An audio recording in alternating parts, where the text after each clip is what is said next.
നമസ്കാരം സുഹൃത്തുക്കളെ, എല്ലാവർക്കും ഹൃദയം നിറഞ്ഞ പുതുവത്സര ആശംസകൾ നേരുന്നു. ഇന്ന് ഡിസംബർ 31. നല്ല തണുപ്പാണ്. നാംഡൽഹിയുടെ മട്ടുപ്പാവ് കൃഷിത്തോട്ടത്തിൽ നിന്നും ജോർജ് നെടുമ്പാറയാണ് സംസാരിക്കുന്നത്. നെടുമ്പാറ ഇൻസ്പിറേഷൻ 3ലേക്ക് ഏവർക്കും സ്വാഗതം. ഇത് ഞങ്ങൾ ഇന്ത്യൻ പ്രധാനമന്ത്രി നരേന്ദ്ര മോദിയുടെ പേരിൽ നട്ട ചിക്കുത്തൈയാണ്. വിളവൊക്കെ എടുത്തു, വളരെ നന്നായിട്ട് വളരുന്നുണ്ട്. ഇന്ന് 12 മണിക്ക് ലോകം മുഴുവൻ ആഘോഷിക്കുമ്പോൾ, പടക്കങ്ങൾ പൊട്ടുമ്പോൾ നമ്മളിൽ പലരും വിചാരിക്കുന്നത് എന്താ, ഒരു പുതിയ വർഷം പിറന്നു എന്നല്ലേ. എന്നാൽ എൻ്റെ പ്രിയപ്പെട്ടവരെ, സത്യം അതല്ല. നമ്മുടെ ആയുസ്സിൽ നിന്ന് ഒരു വർഷം കൂടി മണ്ണടിഞ്ഞു എന്നാണ്. മനഃശാസ്ത്രപരമായി പറഞ്ഞാൽ നമ്മളിൽ പലരും 25-ാമത്തെ വയസ്സിൽ മാനസികമായി മരിച്ചു പോയവരാണ്. പക്ഷേ അടക്കം ചെയ്യുന്നത് 80-ാമത്തെ വയസ്സിലാണെന്ന് മാത്രം. കാരണമുണ്ട്. സാഹചര്യങ്ങളുടെ സമ്മർദ്ദം കൊണ്ട് നമ്മൾ നമ്മുടെ സ്വപ്നങ്ങൾ പാതി വഴിയിൽ ഉപേക്ഷിച്ചു. ശരിയല്ലേ? ഈ പുതുവത്സരത്തിൽ എനിക്ക് നിങ്ങളോട് ചോദിക്കാനുള്ളത് ഒന്നേ ഉള്ളൂ. വരാനിരിക്കുന്ന 365 ദിവസവും നിങ്ങൾ വെറുതെ ജീവിച്ച് തീർക്കാനാണോ അതോ ജീവിച്ച് ജയിക്കാനാണോ? ചോദ്യം കുഴപ്പമൊന്നുമില്ലല്ലോ. കഴിഞ്ഞ വർഷം നമ്മൾ ഒരുപാട് കരഞ്ഞിട്ടുണ്ടാവും അല്ലേ? കൂടെ ഉണ്ടാകുമെന്ന് കരുതിയവർ കൈവിട്ടു പോയിട്ടുണ്ടാകും. പ്രാണനെ പോലെ സ്നേഹിച്ചവർ ചതിച്ചിട്ടുണ്ടാകും. ഒറ്റപ്പെടലിൻ്റെയും പരാജയത്തിൻ്റെയും ആഴക്കടലിൽ നിങ്ങൾ മുങ്ങിത്താഴുന്ന നിമിഷങ്ങളുണ്ടാകാം. ഒന്ന് ആലോചിച്ച് നോക്കൂ.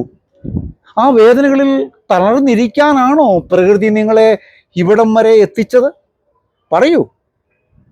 ഒരിക്കൽ ഒരച്ഛൻ മകനോട് പറഞ്ഞു, മോനെ, വീഴുമ്പോൾ നീ മണ്ണിലേക്കല്ല നോക്കേണ്ടത്, മറിച്ച് ആകാശത്തേക്ക് നോക്കണം.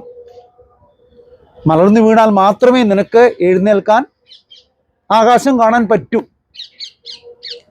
നിങ്ങളുടെ പരാജയങ്ങൾ നിങ്ങൾക്കുള്ള ശിക്ഷയല്ല, അതൊരു പാഠമാണ്. ഈ പുതുവർഷത്തിൽ നിങ്ങളെ വേദനിപ്പിച്ചവരോട് പക വയ്ക്കാനൊന്നും പോകേണ്ട ഒരു കാര്യമില്ല. പകരം അവരോട് പുഞ്ചിരിച്ചുകൊണ്ട് പറയണം, നീ തന്ന മുറിവുകളാണ് എനിക്ക് പറക്കാനുള്ള ചിറകുകൾ തന്നത് എന്ന്. അങ്ങനെ പറയാൻ വിഷമമുണ്ടോ? ഉണ്ടോ? നമ്മളിൽ പലരും ജനുവരി 1-ാം തീയതി വലിയ പ്രഖ്യാപനങ്ങളൊക്കെ നടത്താറുണ്ടല്ലോ. നാളെ മുതൽ ഞാൻ ജിമ്മിൽ പോകും, ഇല്ലേ? ഞാനൊക്കെ അങ്ങനെ പറഞ്ഞിട്ടുണ്ട്. ഡയറ്റ് ചെയ്യും, ദേഷ്യം കുറയ്ക്കും. ജനുവരി 5 ആകുമ്പോഴേക്കും ജിമ്മുകാരൻ നമ്മളെ നോക്കി കരയുന്നുണ്ടാവും, ഇവൻ എവിടെ പോയി എന്ന്. മാറ്റം എന്നത് കലണ്ടറിലല്ല വരേണ്ടത്, നമ്മുടെ കാഴ്ചപ്പാടിലാണ് വരേണ്ടത്, നമ്മുടെ ആറ്റിറ്റ്യൂഡിലാണ് വരേണ്ടത്. അയൽക്കാരൻ നന്നാകാൻ പ്രാർത്ഥിക്കുന്നതിനേക്കാൾ നല്ലത് നമ്മൾ കുറച്ചുകൂടി നല്ല മനുഷ്യനാകാൻ ശ്രമിക്കുന്നതല്ലേ? അല്ലേ? എൻ്റെ അഭിപ്രായം പറഞ്ഞതാ കേട്ടോ. ജീവിതം വളരെ ചെറുതാണെന്നേ. വെറുത്ത് തീർക്കാൻ നമുക്ക് സമയമില്ല. ഒന്ന് പൊട്ടിച്ചിരിക്കാൻ പോലും പണം കൊടുക്കേണ്ടി വരുന്ന കാലഘട്ടം വരും മുമ്പ് ഹൃദയം തുറന്നൊന്ന് ചിരിക്കാൻ നമുക്കൊന്ന് പരിശീലിക്കാം ഈ 31-ാം തീയതി മുതൽ. ഇനി ഒരു കാര്യം ശ്രദ്ധിക്കണം. ഈ ലോകം നിങ്ങളെ തോൽപ്പിക്കാൻ നോക്കിക്കൊണ്ടേയിരിക്കും. നിനക്ക് കഴിയില്ല എന്ന് പലരും നിങ്ങളുടെ മുഖത്ത് നോക്കി പരിഹസിക്കും. അപ്പോൾ നിങ്ങൾ അവരോട് തർക്കിക്കാനൊന്നും പോകേണ്ട കാര്യമില്ല.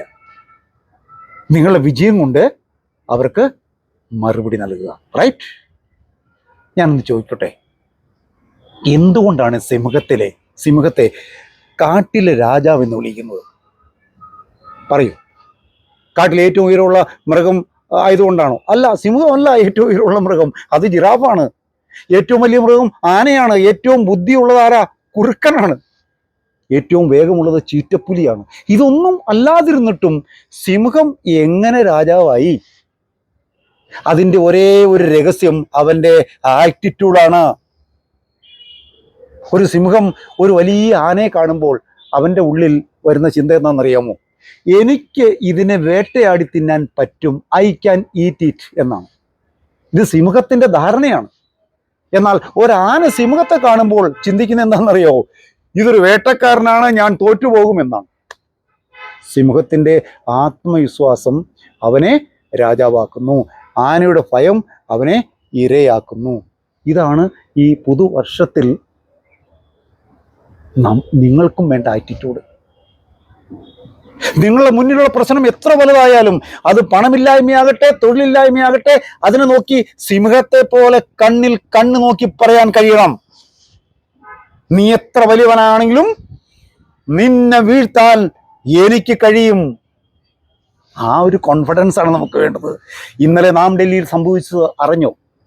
ഒരു 149 കുടുംബങ്ങൾ ഉണ്ട് ഈ കൂട്ടുകൃഷിയിൽ. ആ കൂട്ടുകൃഷി തോട്ടത്തിൽ ആകെ ഉണ്ടായിരുന്ന ഒരു പാകമായ തക്കാളിയും ഒരു പേരയ്ക്ക പഴവുമാണ്. മിനിമം ബാങ്ക് ബാലൻസ് ഇല്ലാതെ നാം ഡൽഹിയുടെ കയ്യിൽ ഒരു ചില്ലിക്കാശില്ല.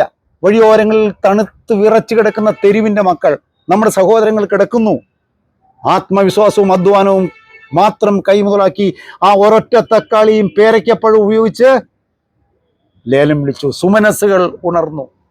നാം ഡൽഹി ഗ്രൂപ്പുകളിലെ സഹൃദയരാണ് എല്ലാവരും ചേർന്ന് 50-ലധികം കമ്പിളി പുതുപ്പുകൾ വാങ്ങാനുള്ള പണം സ്വരൂപിക്കുകയും ഇന്നലെ അത് നിങ്ങളെല്ലാവരുടെയും മുമ്പിൽ ഡിസ്ട്രിബ്യൂട്ട് ചെയ്യുകയും ചെയ്തു.